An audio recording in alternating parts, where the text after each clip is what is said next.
Okay, so now we can take a look at how the Cordillera changed from the Cambrian into the Ordovician and Silurian. So just as a reminder, we had, again, Cambrian. Here's our Cordillera. We have this just nice passive margin with shallow seas. When the Ordovician arrives, we start getting subduction beginning.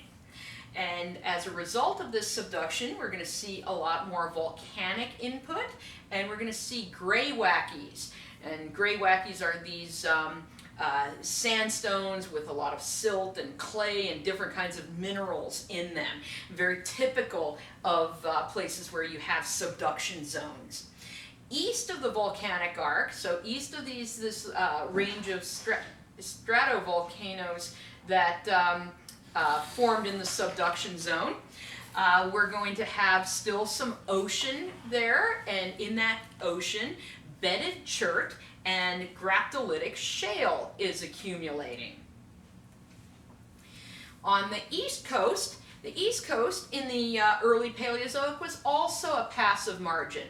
So it was pretty much like the east coast today. No tectonic activity going on at that location. But on the east coast, things also start changing as we progress from the Cambrian into the Ordovician and Silurian. In the middle to late Ordovician, all of those limestones that were accumulating, the carbonate sedimentation stops. They no longer are building up there. And as they were growing, we ended up with a carbonate platform forming. And so a carbonate platform is basically this nice area of shallow sea that's nice and flat. And in the middle to late Ordovician, we start seeing that carbonate flat platform getting warped downward. Okay, so it's warping downward, and we're starting to get a little deeper water then, and we get some of these black shales developing in that deeper water, but we also start seeing greywackies accumulating there and volcanic rocks accumulating. And that should start telling you something's going on. And what that something is subduction, right? And subduction is the whole reason why we get this down warping going on there, and why we're getting these different kinds of rocks starting to form there. So subduction began there, and this ultimately leads to something called the tectonic orogeny. And this tectonic orogeny occurs as the Iapetus Ocean begins to close. Remember I said as our supercontinent broke apart, we created the Iapetus Ocean. Now that ocean basin is closing, right? This whole Wilson cycle. It opened, now it's going away. Now in the tectonic orogeny, an island arc, so basically think of something that would be much like the Aleutian Islands or Japan today, this chain of volcanic islands, and some other terrain, some other little bits of crust, end up colliding with eastern North America. So that's what we're seeing here. Right? So we have North America, here's eastern North America. We're starting to see some of these terrains and island arcs colliding with North America. And because this is a subduction zone, we have stratovolcanoes in this subduction zone. And stratovolcanoes often have those explosive eruptions that create a lot of ash. And this tectonic ash, well, ash over many years, as it's going to alter through various chemical reactions, and it turns into a material, a clay mineral we call bentonite. So in many of these tectonic aged rocks, we have these bentonite layers.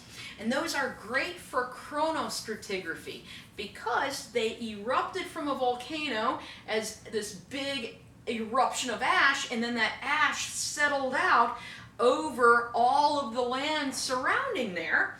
And so those capture these moments in time, right? They capture an instant in time. So we can actually correlate units here in North America with the same ones in Europe, because of course Europe is traveling closer to us during this time. And so it's fantastic for kind of really pulling together the geologic history across these two continents. Now this tectonic orogeny is most pronounced in the northern Appalachians. So you don't really see any of this down in like the Georgia or Carolina part of the Appalachians. We see it much more in the northern part.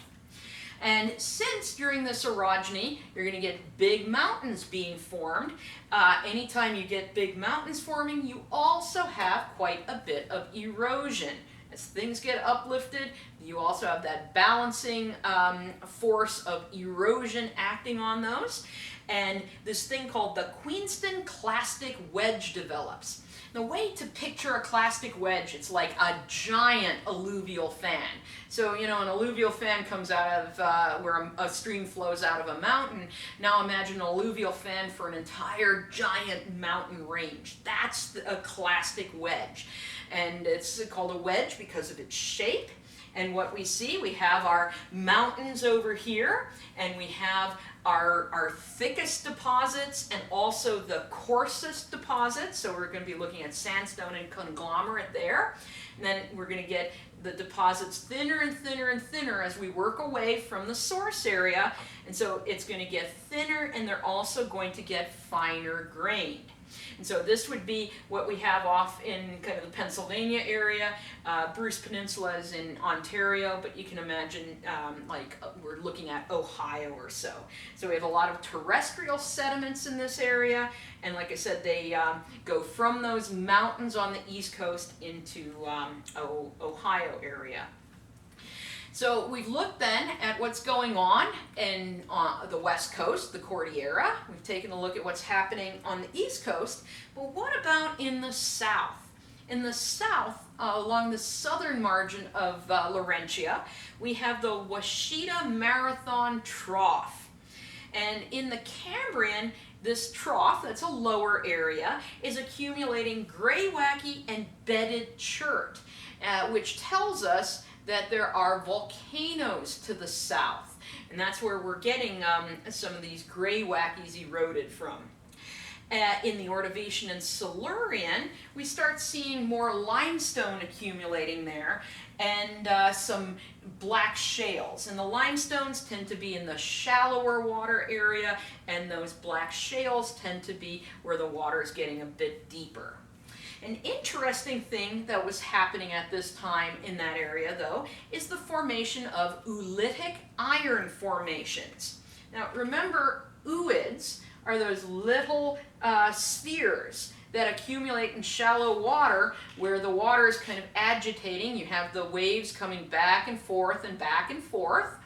And you've seen oolitic limestones where it's calcite that's precipitating, creating these little spheres. In this case, it was iron precipitating out of the water to create these little ooids, these little spheres. And that's because at this time, we are in a tropical environment, and there's absolutely intense tropical weathering going on the continent. And this very intense weathering, typical of the tropics, is actually adding iron to the marine environment. When it hits the marine environment, it ends up precipitating out of the water, and it's precipitating in these shallow waters, washing back and forth, making our oolitic iron formations. You do also see some of these oolitic iron formations in Newfoundland. So in the Silurian, though, we have a very important mountain building event beginning called the Caledonian orogeny.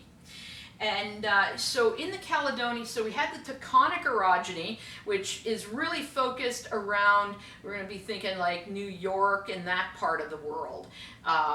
In this time, in the Silurian, the orogenic activity moves much farther north, and we begin this Appalachian Caledonian orogeny. So to review what's going on the East Coast, in the late Precambrian to the Middle Ordovician, the Iapetus Ocean was widening, right? That's that part of the Wilson cycle of the opening of the Iapetus Ocean.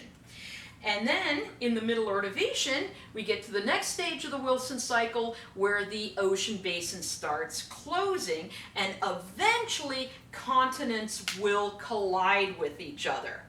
So we had the tectonic orogeny going on here in North America, but now in this Silurian time, we're going to have Baltica, we're going to have Europe coming up here in the far north of North America and beginning this Caledonian orogeny. This orogeny that begins with that is going to continue in the Silurian and the Devonian, and ultimately be what leads to the creation of the supercontinent Pangea. One thing I want you to remember about orogenies, in this very simple sense, we like to think like continents split and then they come together. But in reality, they don't usually hit each other perfectly like this. In reality, often orogenies kind of open or close like zippers. So like we have the initial collision up here, and then the collision continues as, you know, this ocean basin closes up, kind of zips shut. And so just remember that the Caledonian orogeny, or this orogeny that leads to the entire Appalachian Mountains, is not necessarily exactly the same age along the entire length of the mountain range. And that's why in the Middle Ordovician we have it kind of in the farther north, and it's going to be moving southward as the orogeny continues. And ultimately, as Pangea builds and becomes this supercontinent later in the Paleozoic, we have this Caledonian Appalachian orogeny. So we have Laurentia here, we have Baltica, we have Avalonia and Gondwana. And so if you're off in Scandinavia or Greenland or in Ireland and Scotland, Newfoundland, and along the Appalachians in North America, or even on the some of the mountains here along Africa, those all were formed in this very important mountain building event that occurred as Pangea assembled. Normally I'd be like, do you guys have any questions? And that's driving me crazy because I keep wanting to say, any questions? Everyone got it? Okay, so let's take a look at some nice maps showing what was happening at this time. So we're in the late Cambrian. Laurentia is sitting here right at the equator. We have Baltica there, we have Siberia there, and then here's Gondwana, all those southern continents. And right, that's the Iapetus Ocean separating things. So here's the Iapetus Ocean, and here's Baltica coming in the Middle Ordovician. Ultimately going to be leading to that Caledonian orogeny. Here our ocean, there's Baltica, has collided with North America. Our Iapetus Ocean is much, much smaller now and slowly closing up as we get into the Silurian. And what kinds of rocks did we have being created in North America at these times? This is the Cambrian again, and where we had this transcontinental arch, which was above sea level. These dots show sand. The bricks are limestone, and then these dashes are those graptolitic shales. And so we can see some of these different sandy areas and limestone and shale areas. This is basically showing you the same thing in the Cambrian, but this also shows you where the equator was located. So we had land here in yellow, and then we had our shallow seas here in the green, and then our deeper waters away from that. In the Ordovician, we saw the tectonic orogeny, and that's what's shown right here. There's the tectonic orogeny. Right there where it says alluvial plains, that's that Queenston clastic wedge. That's all of this material washing off, being eroded from those mountains there. But for much of the rest of North America, we're still underneath that warm, shallow sea, Right there is the equator. Here's the Silurian when we have an ocean trench out here, and we have, this is entirely an active margin over here, so we do still have mountains developing there. And there's our Michigan Basin developing. And the Michigan Basin is important not just for those evaporites that are in there, but it's also where some of the earliest oil exploration was done in North America. Now, a few other interesting facts about these time periods. We have an ice age. Ice ages are not the most common things on Earth, but we do have one occurring at this time. It occurs right around the Ordovician-Silurian boundary. And at this time, Gondwana had moved sort of towards the South Pole, and it seems like that helped initiate this ice age. And as a result, we see an important mass extinction event. A mass extinction is when large numbers of plants and animals go extinct on the planet. And this mass extinction in the late Ordovician was the second worst mass extinction in Earth's history. It was even worse than the one that killed the dinosaurs at the end of the Mesozoic. 100 families of invertebrates died, 50% of the brachiopods and bryozoans died out, and it's thought that this is probably due to this ice age because the global oceans cooled and many of these organisms were adapted to more kind of warm ocean temperatures, and at this time those shallow seas also regressed, and these are organisms that live in those shallow epicontinental seas. So as those sea levels dropped, these things are losing their habitats. And so we have this mass extinction at that time due to the sea level drop and the cooling seas during this ice age. I told you I do like to include weird facts for different time periods, and weird facts for the Ordovician include a meteorite bombardment. Right around 470 million years ago, there's a large concentration of a particular type of meteorite that hit the Earth. And this meteorite type is called L-chondrite. You don't need to know the type of meteorite, but that's what it is. And there's a number of craters that date to right about this time that are found in the United States, in Sweden, and in Estonia, which suggests that something happened to send a bunch of meteorites in Earth's direction at that time. And that brings me to the random pictures of the day. I wanted to share a little bit of what my home looks like. This is Jotunheim in Norway. These mountains are related to the Caledonian orogeny. So I wanted to show that off. In mythology, that's where the frost giants live, but I've never encountered a frost giant while hiking up there. And then there's also this is in the Lofoten Islands, one of the most beautiful places on the planet.